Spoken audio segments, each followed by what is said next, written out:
I have many questions based on this conference and the lectures that preceded it.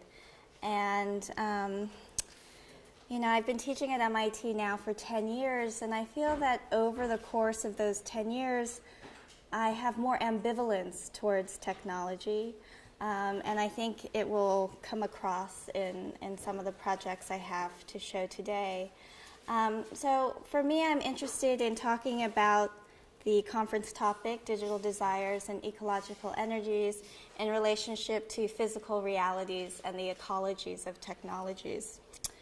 And I wanted to start by this quote from Peter Sloterdijk, where he talks about, he's trying to say in a single sentence, what captures the 20th century.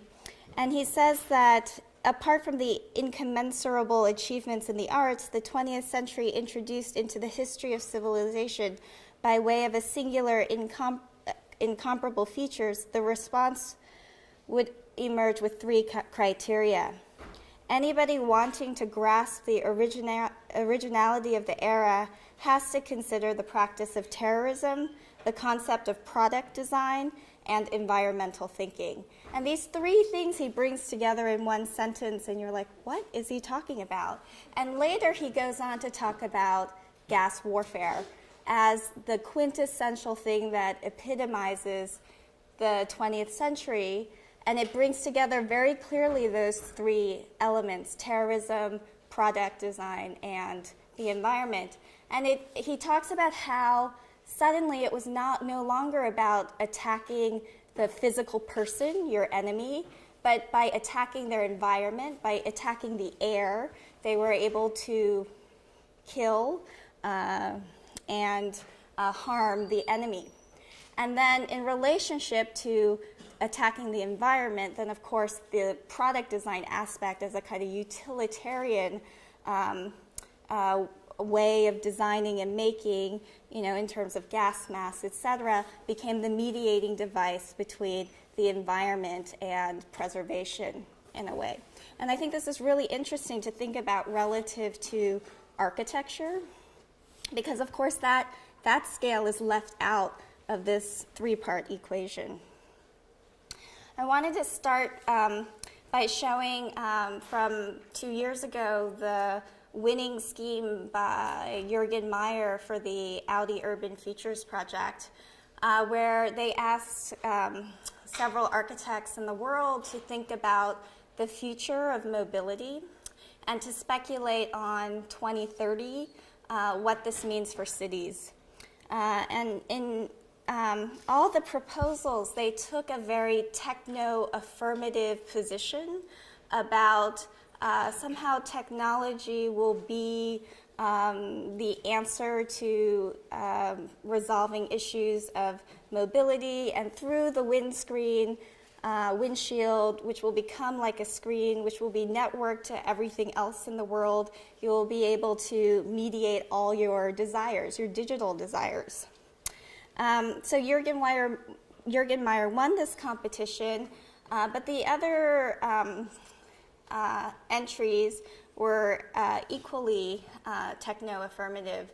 Bjarke actually came in second place, I think. But interestingly enough, after he didn't win the competition, Audi actually hired him to implement a small-scale portion of his proposal, which was, let's not redesign the car, but let's redesign the infrastructure for the car. So let's redesign the road. So instead of asphalt, which has been the technology of our roads for so long, they proposed a new technology that would be able to electronically mediate between pedestrians and vehicles. So this year we were asked by Audi to be one of these 5 firms competing for the Urban Features Award. And they asked each of the 5 firms, because we're from different countries, to designate their region. And we thought, we'll just do our backyard. So we looked at Boss Wash, which is the urban corridor between Boston to Washington. And we just started this last week, and it's not due till October, and so there's hardly anything to show. but it prompted a lot of questions preceding the symposium. One of them was, what is our kind of societal discomfort with technology? So here we see a cell phone tower, this giant fake tree. And, we're all comfortable carrying around our cell phones. We have no problem flipping them out, checking our emails during lectures even, etc. But we are very uncomfortable when we see a cell phone tower, so it has to be disguised as a giant, ridiculous tree, So, and other technologies that preceded this, so this is a radio tower also along the Boswash corridor.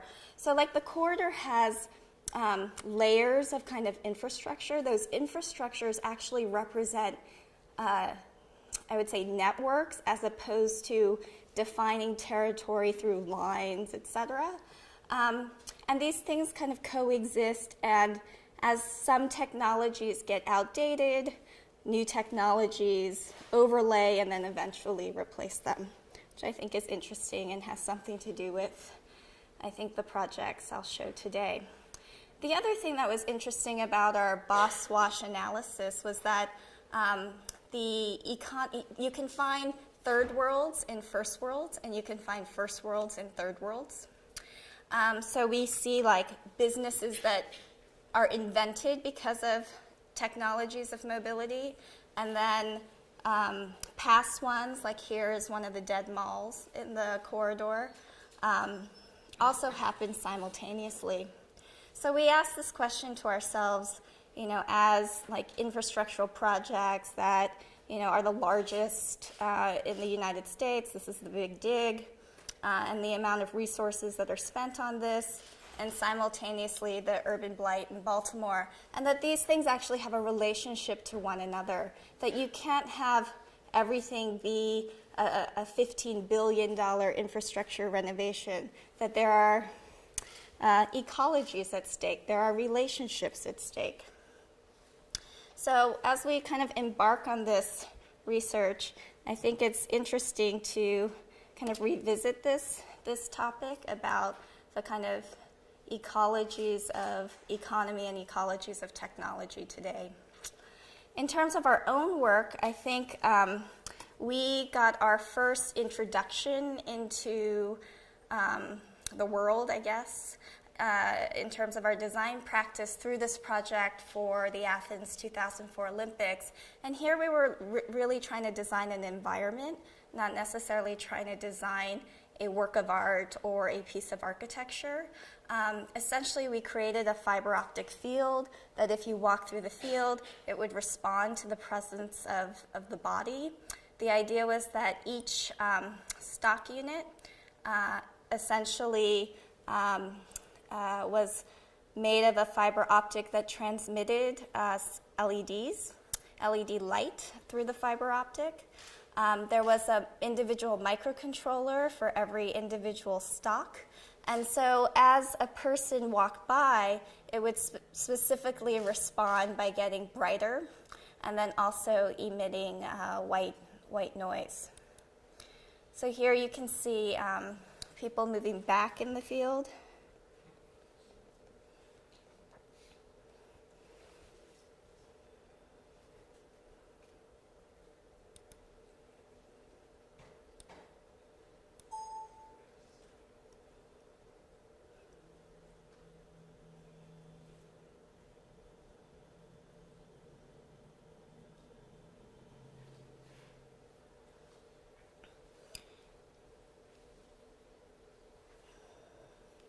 And for us, the goal of making this environment was to test how the public would engage it, because it's an unfamiliar environment, and how the piece would actually become. And so what's interesting is it was never the beautiful staged way we imagined it, but in fact there were so many people, it was like triggered on, and it was like making white noise all the time, that it was it kind of invented its own ecology of behavior in terms of how the people use the space. After that project, I don't know, 7 years, 8 years later, we did another kind of lighting installation project but it was motivated by slightly different desires and also an unconscious desire to do a very low-tech installation, but one that would be as immediate. In Massachusetts in particular, Cape Cod, there is this debate about wind energy. And so we call this project a project mainly about eco-literacy. It participates in that debate, but there is always this sense that issues of energy have to deal with utility, and we wanted to reverse that perception, and also that wind turbines are ugly, and many are ugly, but some are, I think, really beautiful in certain landscapes. So we proposed on one of the windiest sites on MIT campus, which is below the IMP Tower, because again, the wind is coming down off the building, as we learned in an earlier lecture this morning. And MIT has done everything to try to deal with the wind problems here. They've bought giant, beautiful stela sculptures and thought that it would help, change the wind patterns, et cetera.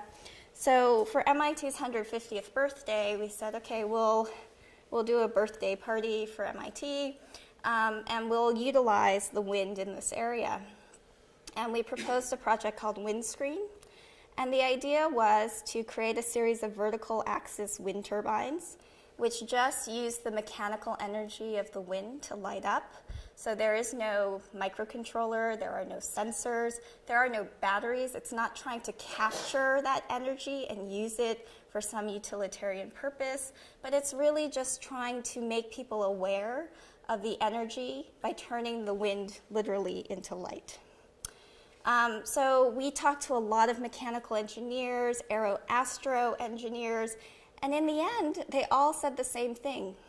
It will be faster and better if you just make it, instead of simulate it, instead of try to model it, because our conditions were we need to make each one for like under $2.50, and it should be something we could do flat pack and then turn into a three-dimensional geometry. So we looked at the Darius and the Savonius turbines and their differences, and we tried to hybridize them, and that doesn't work.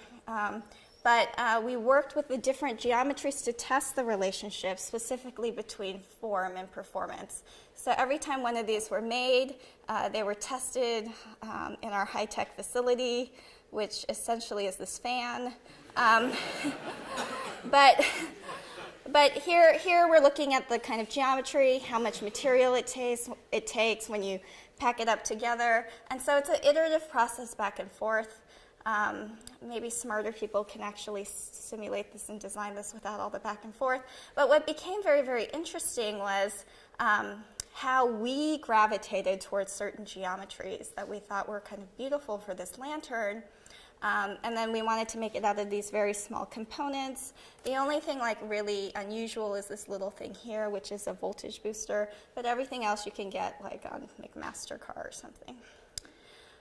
So we did a test, and this is the geometry we kept making over and over again, but as you can see in this video, it was not very performative. So this was kind of an interesting lesson. In the end, one of the most simple ones actually spun the fastest and the most consistently. So we installed this on a cable net. It's a homemade diagrid cable net on the building, and tried to get the details so there's as little friction as possible. And the final result is here.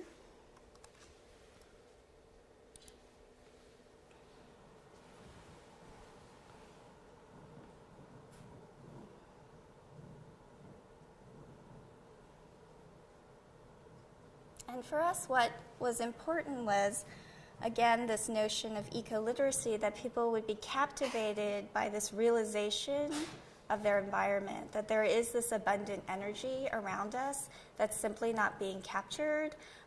We could capture it for pleasure, but we could also capture it, of course, for utilitarian kind of purposes.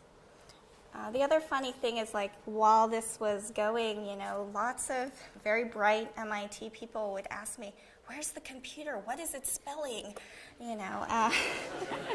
Like it is just responding to the wind, and I cannot control the wind. But that was our project, and that comes out of another research project we did. This very small scale for a budget of like $4,000, of which $2,500 was spent on travel to get to New Orleans after Hurricane Katrina. And what we wanted to do was, we were asked by the local AIA to do a small installation in one of the French Quarter courtyards. And we wanted to do an off-grid installation that at night just created a place just by creating this canopy of light. So we were given this site in a private courtyard in the French Quarter, and with very small kit of parts, a flexible PV, a rechargeable battery, and an LED rope light. What we did was try to work through the performance of the controller so that it would actually maximize the amount of energy used. So what happens is, here you can see what we're trying to do is like store the power from the sun during the day and then maximize its light at night. So like on a brighter day, like this would be brighter at night until it died, and then on a cloudier day, it would emit a dimmer light in the evening, but it would also eventually die. So it's a simple pentagonal tile packing suspended in the courtyard. We worked with the solar angles because we were installing in December, which is not ideal, especially when you're using a flexible PV. We wanted to use a flexible PV not because it's efficient, because it's actually very inefficient, but because we wanted to reiterate the kind of lightweight fabric quality of these cells. And so we could make it ourselves. So this is sewed in the studio and with binder clips hung up, and it transformed the space at night. And what was also very interesting about this project were the comments. I got a call from the AIA like, "It was only on for an hour tonight." I'm like, "Well, was it cloudy?" "Yes." "Well, it is an environmentally responsive canopy. Like I cannot make it produce more light for you. It is responsive to it." And that was also very interesting. Like there is a desire for sustainability, but there is a desire to have, light all night, all the time when you're doing a festival. So that project has led to a lot of thinking about shade and light, and we just received the commission to do a project in Phoenix, Arizona. The site is this road, Roosevelt Row, and it's between Central and 4th Street. And the scope of the project is to figure out a way to connect this corridor, do something on this vacant lot, all for a budget of $250,000, which is tiny. So we thought, okay, well, what is the context of Phoenix? And, clearly shade is going to control, like shade makes place in Arizona. So we thought this was a great precedent in the Mexico City. Everyone's standing in the shadow of the flagpole. We thought, well, what if we could modify that shadow somehow? Would that kind of affect where people stand in the plaza? So that became our concept, that we would create a kind of shade-making device, and by creating shade, we could make place. So we were trying to figure out how to design a shadow, so making the thing that casts the shadow, and we were really trying to design the shadow. So we worked with the kind of, again, some paper models, and thought it would be really interesting to create an aperture within the shadow, so to allow the shadow to frame aperture of light. So that became the kind of genesis of the project. And if that light could be captured during the day, maybe it could create light at night. So, based on the strip, we wanted to make a very simple geometry. This is a Mobius strip, which I've been fascinated with all my life. I try to do a Mobius project every couple of years. And so this Mobius strip, for me, what is interesting about this geometry is it has that half twist that allows for certain shadows and a certain continuity between your understanding of inside and outside. And it is a geometry we could control in such a way to really create interesting frames of light within the shadow. So the idea was to then use this as an element that it could aggregate at a certain scale to provide a canopy for more than one person, for community. It could exist at a single scale so that it creates shade for just one person. So it's a kind of private parasol, but a public parasol. So that's the scheme, and it won the competition. The idea was that these lights could be responsive, and when it gets to this triangle, there could be another kind of response.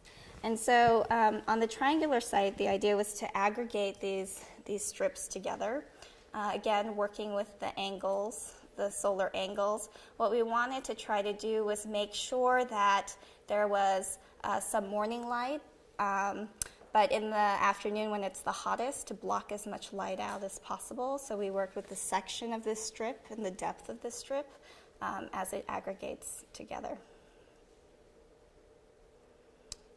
So these are the times of day. And then also a calculation on how many PVs we would actually need. And here we decided to use electroluminescent light because it is so much more energy efficient than LED, even though LEDs are pretty efficient. In talking about the street, as architects, somehow we've done very little architecture, but we keep doing projects that have to do with bringing together the inside and the outside of architecture, so the street and the interior. So this is a lobby project, and I'll show another one. But here the developer said, this is my block. Can you do something to help me? I want to create a new public understanding of the street. I want to rebrand this neighborhood in Washington, D.C., which is it's sort of in a marginal area, and it's because he wants to go from Class B to Class A office space. So we said, well, what can we do? He said, well, he needs a sign, and he can get a sign permit. And is there a way we can create an installation that actually pulls people in and also creates an atmosphere that extends beyond his immediate front yard, but to the block itself? So we said, well, maybe we should put the sign perpendicular to the way people are walking, so it becomes something that kind of pulls people in through the project this way. And then we would create a grove of sound poles. And so we wanted to highlight the existing technologies that were there. There are surveillance cameras on the building. And when we went about proposing this project, we thought, okay, we're going to contact Color Kinetics, and they're going to tell us what product to specify, and we'll just program it, it'll be done. Well, it turns out we saw the product and we hated it. It was like these ugly Christmas lights and thick wire, and so we had to embark on making our own controllable LED. So in order to do that, our parameters were we wanted maximum transparency between one side and the other side because we're perpendicular to the street. We didn't want it to be like a black plasma screen. And we want it to be computer numerically controlled. So it's recording data and able to, through a kind of low resolution pixel pitch, be controlled. So this is the LED we made. We did not get a patent on it because it seemed too expensive, but maybe we should have. It's a double-sided pixel, and this is a heatsink. And there's a flex circuit on that, and there are 4 places for 4 wires for data and power. And these were our tests. And so the wires that are bringing it data and power become actually the structural support for all the LED pixels, and then it's suspended in a vitrine, and then it allows for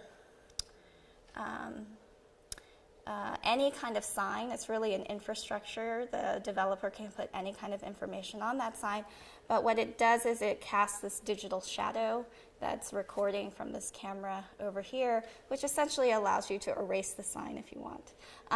But the other thing that was important about the street to me is actually the scale. So the idea was from a far distance, you can actually see the message that is being given to you at 1110 Vermont. But as you get closer and closer to the piece, you become oblivious as to the message of that information, and it just becomes a series of kind of blinking lights.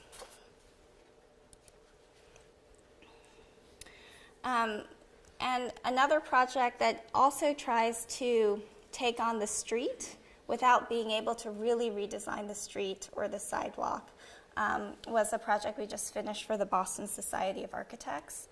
This was our competition board. It was a 2-week competition, and the brief was really, you know, the BSA is moving to a new headquarters on Atlantic Wharf, and we want to reach new audiences and celebrate a new mission for the BSA, which will be more public outreach about design and architecture.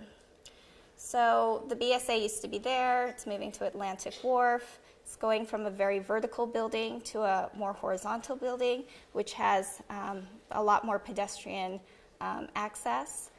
So the BSA currently, or previously, was in a 5-story building. And in moving to this horizontal context, we thought it could be really much more a mixing chamber between the architects, the public, and the students. And so how do we create that mixing chamber? We thought the first most important thing about a mixing chamber is somehow we have to get the public into the space. We have to compete with the Apple Store. Somehow the Apple Store can get public into their space, but the BSA cannot.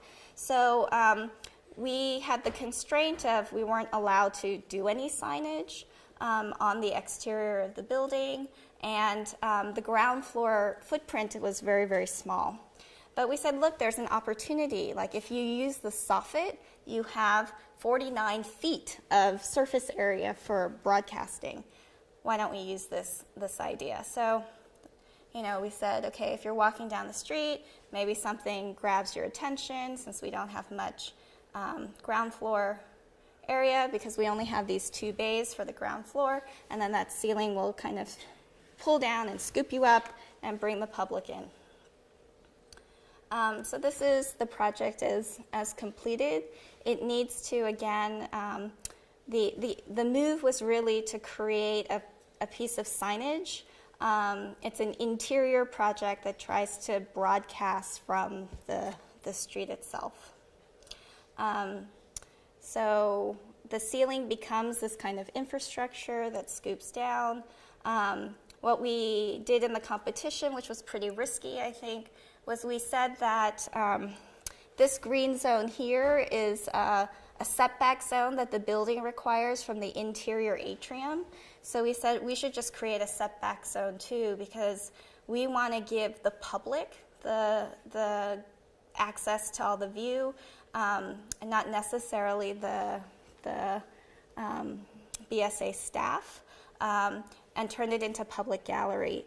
And then we'll give up the whole perimeter, and then we'll connect the perimeter back to the atrium space, and the spaces left over will become the conference areas, etc. And that essentially produced the plan. I say it was risky because the staff actually hated this idea, that they would not have access to natural daylight, and I think it was also not a good idea that we did that. So through the development process, and I'll show it later, we did change that.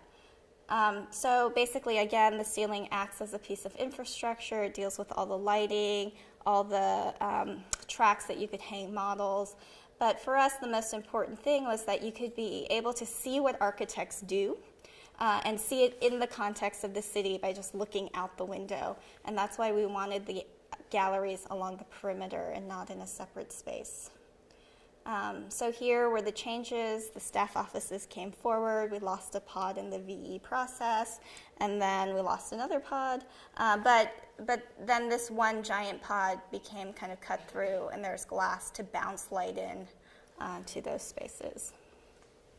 So the other thing we wanted to do was create a stair that seemed impossibly thin. And so we created a 3/4 inch bent steel stair. Arup was the engineer on this project. We worked with a fabricator out in Michigan because no one in the Boston area could do it. So they made a custom die, and they basically bumped it with a 10-ton bump to create the radiuses for the stair. So the stair came by truck, and it was designed so that it could have wheels, so that it would just roll into the space. So here you can see those attachment points are part of the geometry of the stair itself, and that's how we were able to hoist it. And then those screws were removed in the end. So the trough was brought in one piece. There are 3 vertical panels that were bolted in place. We had to do this all at night, or because no welding could happen during the day, and that's when we changed it from being a welded steel stair to essentially a prefabricated steel stair. And there was, it wasn't like 1/32 inch of tolerance left when we finished. It was like, oh my God, we barely made it. We were off by actually a couple of inches, but it fit in the end. And we wanted to make sure it felt light, but also somehow impossible, so that the public would be curious, and when they saw it, they would put their face up to the window and be like, I want to go in and check that out and figure it out. So then that stair, of course, becomes the ceiling, as I mentioned, and it leads you around all the perimeter gallery spaces. And again, you can see how in the exhibitions it relates back to the city itself, and it can reflect light even into the kind of pod-like conference rooms. For us, the most important thing about this stair was how quickly it could scoop people up and bring them to the second floor, which is very tricky. How do you get people to a second floor kind of gallery space easily? But also that it would be incredibly transparent from the back side, because there's another entry from the interior of the building here. So we wanted that kind of transparency. But with code, you can't actually have an open riser. So this is the detail with the stair as the riser. And then lastly, what we thought would be nice is we would make it really blank, as opposed to the renderings of the competition entry, so that any form of media could be put on the stair. So this is a live Twitter feed that gets projected on the stair, that in real time is collecting the Twitter feed, putting it into this kind of dynamic graphic template, and then broadcast. But we also thought it'd be really cool to do stuff with like low-tech magnets and things like that. So we were very excited to see how the BSA kind of adopts that surface. And this is a ceiling view from out on the street. The last 3 projects have to do with, I guess, ecologies of economy. And I think this is something that I'm really struggling with now in our practice. As I mentioned before, like the first world in third worlds and the third world in first worlds. This is a competition we did invited competition for a developer for a housing project in Shanghai. And we tried to restrict ourselves simply to the unit type. We suggested 18 different unit types, and to play with, the only thing we could play with was the unit type and the balcony. So what we proposed was that the top floor that the geometry of the building would reflect the units, the number of units on each floor. So even though this was the way we laid it out, it could be reshuffled in any way that the developer liked. And so we showed the different ways it could be reshuffled. But what was interesting for us was that the kind of shape of the tower just was a result of the unit numbers per floor, and that this kind of strange curvature was actually created not a priori at will to create that curvature or bulge, but came out of the aggregation of the logic in terms of the unit numbers. And so it gives this false impression that there is a curvature to it when it's really just the stacking of the different units and the unit type. So every floor plate then is unique and reflects the number of units of the project.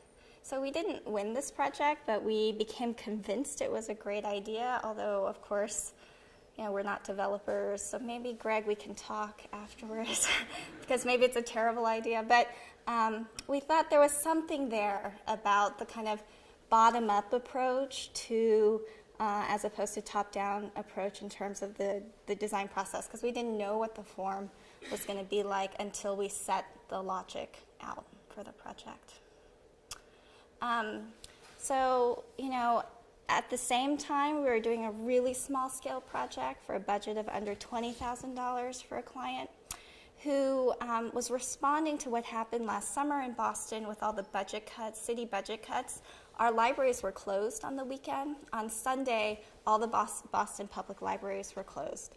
And so this was a huge problem, especially in the summer, and if you have kids and they have kids. So they said, we want to make a pop-up library, and we want to bring it to neighborhoods that need a weekend library. So the constraints were very simple.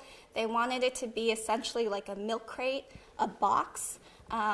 These boxes should be stackable, they should be easily transportable, they should be really light.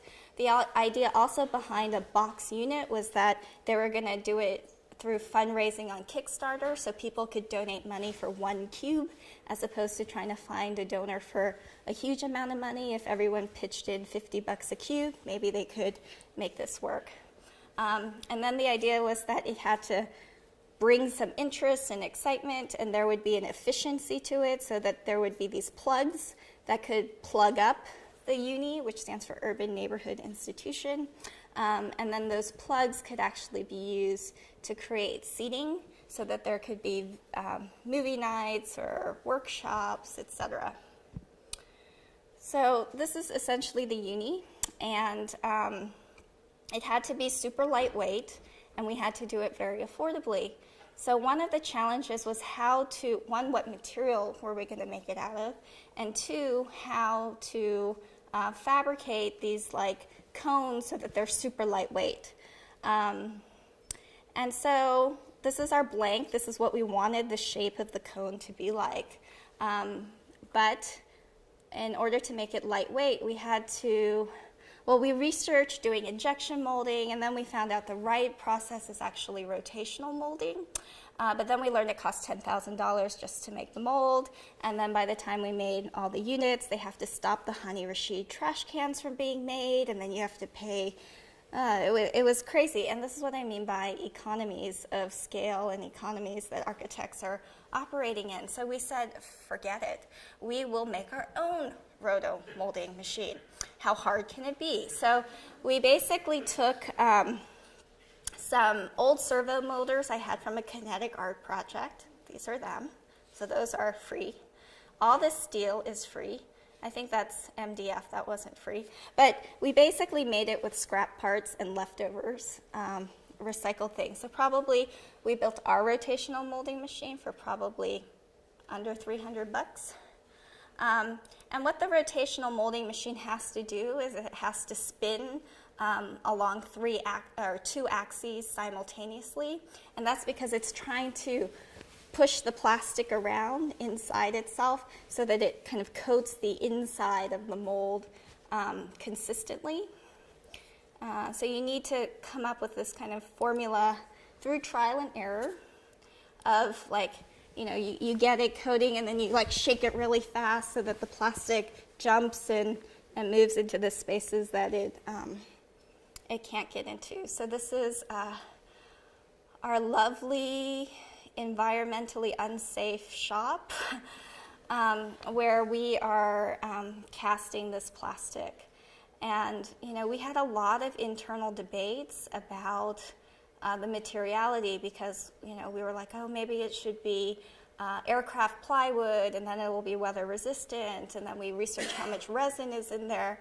And interestingly enough, when you do a kind of cost-benefit analysis, environmental analysis of materials, you're left with more questions than answers at the end of that process. So, and it's backbreaking work.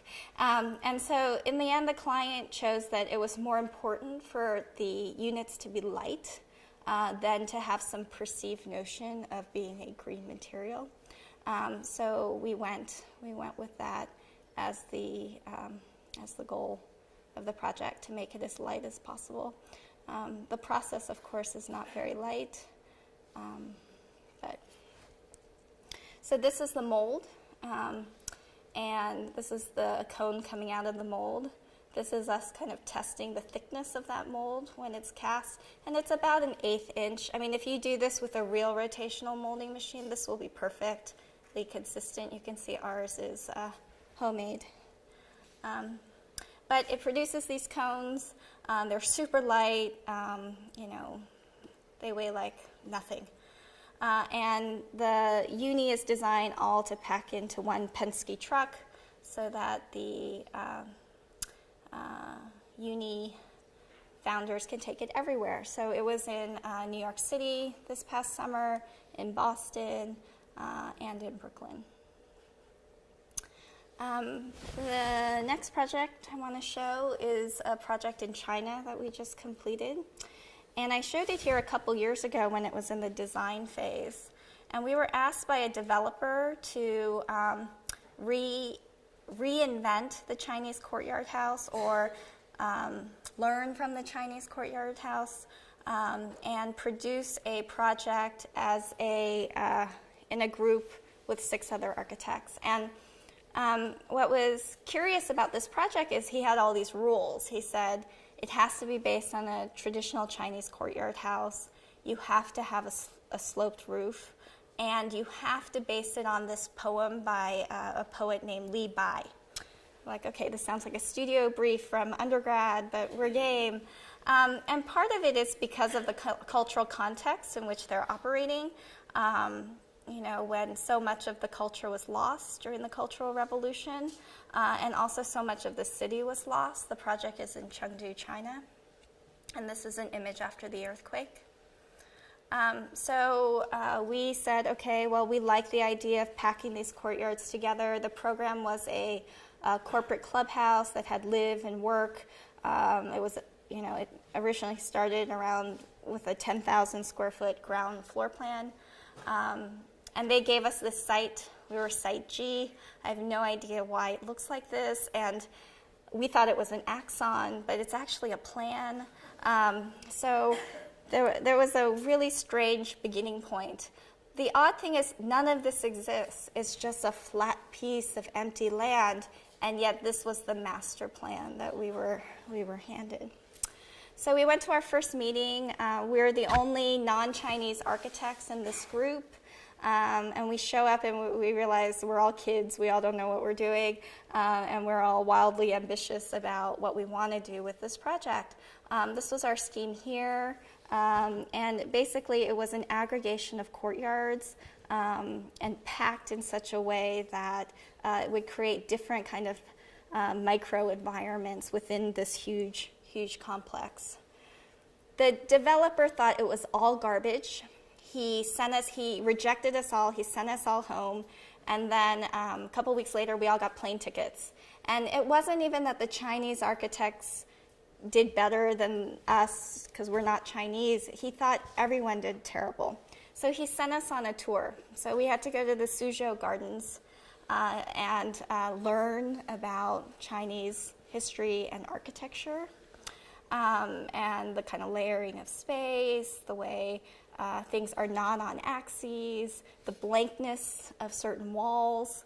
Chengdu is a mild climate, so he requested to have no active cooling system in the building. But it does get really hot. It gets, it's like 100 degrees when we visited. So that was an interesting challenge. And then he also sent us to the Ermei Mountains. And he said, this is Chinese feeling. We said, okay. He's like, I want you to capture this in the project. So we should have made the cloud project, actually. But so we dutifully, like good students, learned about the tectonics of Chinese architecture. He put us up in this little hotel, or these little rooms that had traditional Chinese tectonics, and then he sent us home. Okay, so he's like, start again, try again. So we did. So we simplified. We said, okay, we understand the program has work and live and this zone play. And so in this corporate clubhouse, the idea is it's owned by the big boss of some major multinational company, and he needs to entertain, but he also has 20 staff that are going to work on his projects, and he also has his multi-generational family there. And then we tweak it to the geometry of the site, and then we still work with this logic of kind of packing these different courtyards together. So every sub-zone within this complex then is internally focused around the courtyard, and then we can work with the cross-ventilation in the building to bring breezes from the perimeter up and then through the courtyard spaces. The other thing we were told is we have to have a slope roof, and I don't know why, but we kept resisting doing a slope roof. So we just gave up, and we said, okay, we'll do a slope roof, but we'll just add a little twist. So we will, make the peaks and the valleys shift from the two sides, and then we'll work with the geometry of the tile itself and the gap between two tiles to basically make up the geometry to create this rolled surface. So and we sent a model, and we sent it off with our full construction document package. So months and months go by. We don't know if the project's happening, and then we get a call. We're starting construction in 2 weeks. We've changed the site. Oh, by the way, thank you for your construction documents. We've changed the site. So we've taken your building, we've put it on another site, and we've mirrored your building. Can you please redo all your construction documents immediately and send them to us? And we're literally breaking ground in 2 weeks. So we actually were fortunate. We were able to modify the geometry because I hated the geometry before. With the same kind of logic, we're just able to clean it up and simplify it. And literally, they did start construction 2 weeks later, and we could not finish our construction documents. So we were sending Rhino models every couple of hours as, we were, matching the construction sequence. They were pouring the slab, and then they were pouring, and we were, and they were building faster than we could, model. But, we didn't have time to even consult a structural engineer, so who knows if this building's going to stand up. So we're like, okay, it needs to transfer here, and we're just using basic principles. There was no BIM, there was no CATIA. We're just going bit by bit. And we sent off the Rhino model every 4 hours, probably 4 hours before they poured that layer of the geometry. And then they built it. And the interesting thing is, we sent these drawings, trying to resolve it, but actually most of it was resolved by them on the field. The other interesting thing is they told us they fired our adjacent architect, and they thought this was a compliment that would make us happy. They said that we fired the architect who was next to your building because it didn't complement your building, and we asked them to design a project just like your building. Okay, I guess. Strange. But as I mentioned earlier, the client wanted no active cooling system. So we had to make thermally massive walls. He wanted because of the sun, as small windows as possible, and for economy, wanted small windows just strategically placed so that they could capture the breeze and bring them into the courtyard spaces. So we had to design these kind of large window surrounds, otherwise the scale would look kind of ridiculous. So the window surrounds mediate the kind of massive blank brick walls. And then he also required us to use local materials. So this is made out of local brick that is produced not so far from the site. So this is a project under construction. In the end, we designed originally the window surrounds were wood, and then the developer called and said, we'd like to change it to Core 10 steel because wood is too expensive right now. Core 10 is actually more affordable. We said, we love it, go for it. So we changed the detail and we sent it. You can tell that the brick color changes as you move up the building, and that's because it is locally produced, and they kind of finished one batch and they got another batch and it was a darker color.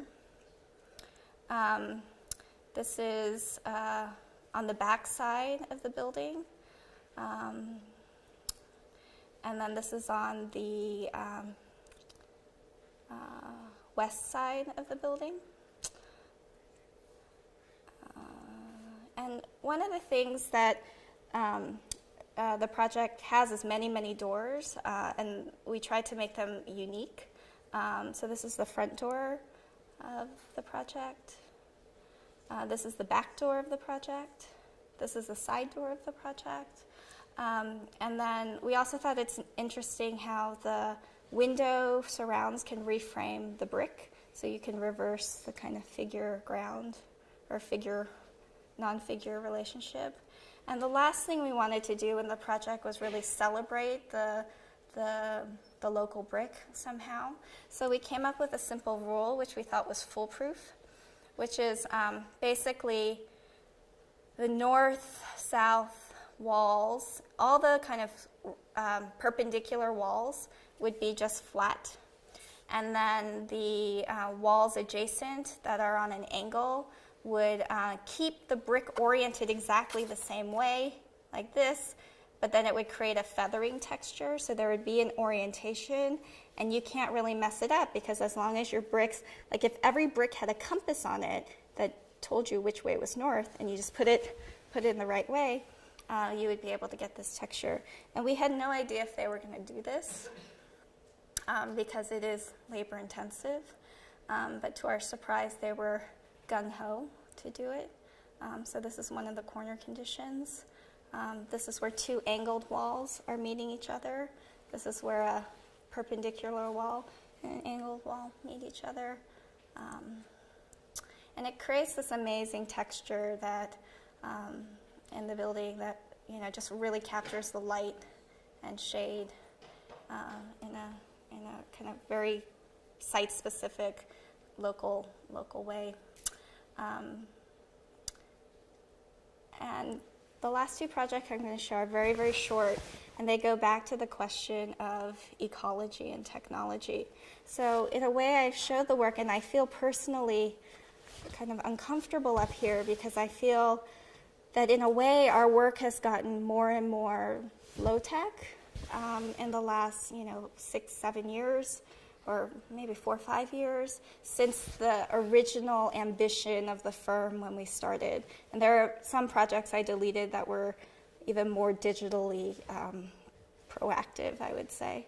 But these last two have to do with questioning how we think and talk about ecology. So this was a green wall that we produced with some friends of ours in Boston. We wanted to see what it takes to make a green wall, so we started growing all kinds of things. This is chia grown on a piece of felt. We talked to a developer who had empty real estate, and we're like, can we just experiment and try to grow stuff in your empty spaces? And so we tried all kinds of variety, and in the end, this is made out of sedum. And it was up just very briefly, and then later we gave the patches away to people for their roof gardens. But it led us to think about, what is the relationship between ecology, nature, urbanism, and technology. And we were asked shortly thereafter to do a project for print. So we were called by the Boston Globe, and they asked us, can you do a project for print? We're going to run it next week. We need architects to speculate on what to do with this empty site in downtown Crossing. So this is Filene's basement, and a developer bought it, but they could not complete the project because of the financial crisis. So it has lived kind of just empty and is a big sign of the failure of the economy, right? So what can we do in the interim before the economy recovers? So we said, oh, no brainer, let's create a bioreactor algae farm in the middle of downtown Crossing. And for us, the project was, because it's project for print, let's talk about the harder issues that deal with energy production, the relationship between energy always being talked about in terms of utility. Algae is one of the best resources for fuel for ethanol production, and it's amazing because it doesn't need soil, right? So lots of people are investing in algae because it can grow on surface, and even researching vertical surface algae growth. So we wanted to bring this to the attention, and why can't these things coexist? Why can't the production of energy coexist in our cities? So we thought it would be interesting to make it modular, to revisit the kind of premises of the 60s and 70s in terms of megastructures and prefabrication. And these are robots now that can stack brick. I'm sure robots can stack buildings too. And this was the idea that it is a pre-cycled project, that there are these pods. They can go to different sites across the United States. They can go by rail, and they can go by ship, be in Hong Kong if they need to be. They fit better somehow in Hong Kong than they do in Boston. And they can go to LA, and they can be literally reconfigurable to kind of simulate that something's happening, because when people see construction, they think, the economy is okay if they see like things being built. So this is like a fake building. It looks like it's being built, but it's just being kind of reconfigured on site. So, I want to just conclude by, a quote by Gibson about technology in the future. And he says, "The future is already here. It's just unevenly distributed." Okay, thank you.